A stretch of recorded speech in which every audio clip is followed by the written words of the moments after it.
హైదరాబాద్ లో LVR memorial basketball championship tournament జరిగింది. Victory play ground లో 10 రోజులు సాగిన టోర్నీలో 28 మెన్స్ టీమ్స్, 12 ఉమెన్స్ టీమ్స్ పాల్గొన్నాయి. పురుషుల విభాగంలో సౌత్ సెంట్రల్ రైల్వేస్ అకాడమీ, మహిళా విభాగంలో డ్రీమ్ బాస్కెట్బాల్ అకాడమీ విజేతగా నిలిచాయి.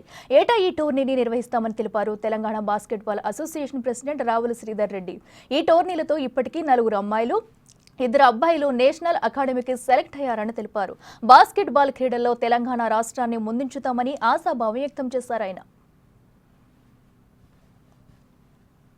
This will be an annual event. ప్రతి సంవత్సరం ఈ టోర్నమెంట్ నిర్వహిస్తాం.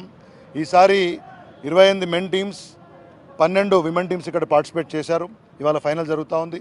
నాతో పాటు తెలంగాణ బాస్కెట్బాల్ అసోసియేషన్ చైర్మన్గా ఉన్నటువంటి మక్సూద్ బిన్ అహ్మద్ జాకిర్ గారు, జనరల్ సెక్రటరీ ప్రదీప్ రెడ్డి గారు, అదేవిధంగా విష్ణుకుమార్ గౌడ్ గారు, యూజిన్ జార్జ్ గారు, అదేవిధంగా ఈ టోర్నమెంట్కి ఆర్గనైజ్ సెక్రటరీగా వ్యవహరిస్తున్నటువంటి ప్రసాద్ గారు, సంయుక్త కార్యనిర్వాహక కార్యదర్శిగా ఉన్నటువంటి అమృతరాజు గారు, మిగతా అనేక మంది క్రీడాకారులు ఇక్కడ పార్టిసిపేట్ చేశారు.